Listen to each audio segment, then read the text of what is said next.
ಶ್ರೀನಗರಲ್ಲಿ ನಮ್ಮ south Indians ತೃಪ್ತಿಯಾಗಿ ಊಟ ಮಾಡೋದಕ್ಕೆ ಒಂದೊಳ್ಳೆ ಪ್ಯೂರ್ ವೆಜ್ ಜಾಗನ ಸಜೆಸ್ಟ್ ಮಾಡ್ತೀನಿ. ಒಳ್ಳೆ ರೇಟಿಂಗ್ ಕೂಡ ಇದೆ. ಯಾವುದಪ್ಪ ಈ ಜಾಗ ಅಂದರೆ ಲಕ್ಷ್ಮಿ ವೆಜ್ ಫುಡ್ ಅಂದ್ಬಿಟ್ಟು. ಇನ್ನು ಶಿಕಾರ ರೈಡ್ ಹೋದವಾಗ ಇಲ್ಲಿನ ಕಾಶ್ಮೀರಿ ಕವನ ಮಿಸ್ ಮಾಡದೆ ಟ್ರೈ ಮಾಡಿ.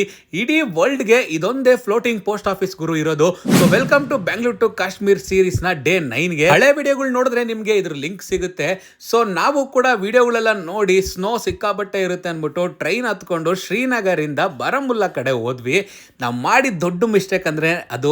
ಸೊ ಬಾರಾಮುಲ್ಲಾಗೆ ಹೋಗೋ ಬದಲು ಬನಿಯಾಲ್ ಕಡೆ ಹೋಗಿದ್ರೆ ರೈಲ್ವೆ ಟ್ರ್ಯಾಕು, ರೈಲ್ವೆ ಪ್ಲಾಟ್ಫಾರ್ಮು ಎಲ್ಲನೂ ಸ್ನೋ ತುಂಬಿಕೊಂಡಿರೋದು. ಬಾರಾಮುಲ್ಲಾ ಕಡೆ ಬಂದರೆ ಯಾವ ಸ್ನೋನೂ ಇರಲಿಲ್ಲ, ಏನೂ ಇರಲಿಲ್ಲ. ಲಿಟ್ರಲಿ ಅವತ್ತಿನ ದಿನ ನಮಗೆ ತುಂಬಾ ವೇಸ್ಟ್ ಆಯಿತು. ಬಾರಾಮುಲ್ಲಾ ರೈಲ್ವೆ ಸ್ಟೇಷನ್ ರೀಚ್ ಆದಮೇಲೆ ಇದು ಯಾವುದೋ ರೊಟ್ಟಿಗೆ ಒಂದು ಸ್ವಲ್ಪ ಖಾರ ಬಳ್ದು ಆಲೂಗಡ್ಡೆ ಪಲ್ಯ ಇಟ್ಬಿಟ್ಟು ಕೊಟ್ಟರು. ತಿನ್ನೋದಕ್ಕೆ ಟೇಸ್ಟ್ ಹೇಗಿತ್ತು ಅಂತ ಕೇಳಿದ್ರೆ ನಮ್ಮ ಚೈನಾ ಬ್ರೋ ಅವರಂತೂ ಬೇಡ ಗುರಿದ್ರು ಸವಾಸ ಅಂತ ಅಂದ. 20 ರೂಪಾಯಿ ಅಲ್ಲಿಗೆ ಡಮಾರ್ ಅಂತಲೇ ಅನ್ಕೊಳ್ಳಿ.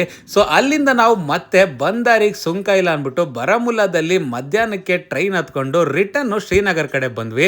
ಇರೋ ಅರ್ಧ ದಿನನ ಇನ್ಯಾಕೆ ವೇಸ್ಟ್ ಮಾಡಬೇಕು ಅಂದ್ಬಿಟ್ಟು ಸೀದಾ ಘಾಟ್ ನಂಬರ್ 21ಗೆ ಬಂದು ದಲ್ಲೇಕಲ್ಲಿ ಶಿಕಾರ ರೈಡ್ ಮಾಡೋಣ ಅಂತ ಬಂದ್ವಿ. ಬಾರ್ಗೇನ್ ಮಾಡಿದವನೇ ಇಲ್ಲಿ ಕಿಂಗ್ ಅಂತ ಹೇಳ್ತೀನಿ. ಸೊ 1000 ರೂಪಾಯಿಗೆ ಒಂದೊಂದು ಬೋಟ್ನ ಮಾತಾಡ್ಕೊಂಡು ಒಂದು ಅರ್ಧ ಗಂಟೆನೋ 1 ಅವರ್ ಕರ್ಕೊಂಡು ಹೋಗ್ತಾರೆ. ಏನೇ ಹೇಳಿ ಶಿಖರ ರೈಡ್ ಬಂದವಾಗ ಕಾಶ್ಮೀರಿ ಕವನ ಮಿಸ್ ಮಾಡದೆ ಟ್ರೈ ಮಾಡಿ. ಈ ದಲ್ಲೇಕಲ್ಲಿ ಶಿಖರ ರೈಡ್ ಹೋಗೋ ಮಜಾನೇ ಬೇರೆ ಗುರು. ಆ ವ್ಯೂಗೆ ನೀವು ಕಳೆದೋಗ್ತೀರಾ. ಇನ್ನು ಸುತ್ತಲೂ ಹಕ್ಕಿಗಳ ಚಿಲಿಪಿಲಿ ಕಲರವ ಅಂತೂ ಕೇಳಿಸ್ತಾ ಇರುತ್ತೆ. ಅಲ್ಲಿಂದ ಹೊರಗಡೆ ಬಂದ್ರೆ ನೆಹರು ಪಾರ್ಕ್ ಅಲ್ಲಿ ಫ್ಲೋಟಿಂಗ್ ಪೋಸ್ಟ್ ಆಫೀಸ್ ನ ವಿಟ್ನೆಸ್ ಮಾಡಬಹುದು. ಅದ್ರ ಆಪೋಸಿಟ್ ಅಲ್ಲೇ ಒಂದ್ ಸ್ವಲ್ಪ ಮುಂದೆ ಬಂದ್ರೆ ಈ ಪ್ಯೂರ್ ವೆಜ್ ಜಾಗಕ್ಕೆ ನೀವು ವಿಸಿಟ್ ಮಾಡಬಹುದು. ಇಲ್ಲಿನ ಫುಡ್ ಅಂತೂ ಸೂಪರ್ ಆಗಿತ್ತು, ಹೈಲಿ ರೆಕಮೆಂಡ್ ಮಾಡ್ತೀನಿ. ಶ್ರೀನಗರಲ್ಲಿದ್ರೆ ಈ ಹೋಟೆಲ್ನ ಮಿಸ್ ಮಾಡದೆ ವಿಸಿಟ್ ಮಾಡಿ. ಹೋಟೆಲ್ ಕಾಶ್ಮೀರ್ ಓರಿಯೆಂಟ್ ಅಲ್ಲಿ ಸ್ಟೇ ಮಾಡೋದನ್ನ ಮರೆಯೋದಕ್ಕೆ ಹೋಗ್ಬೇಡಿ.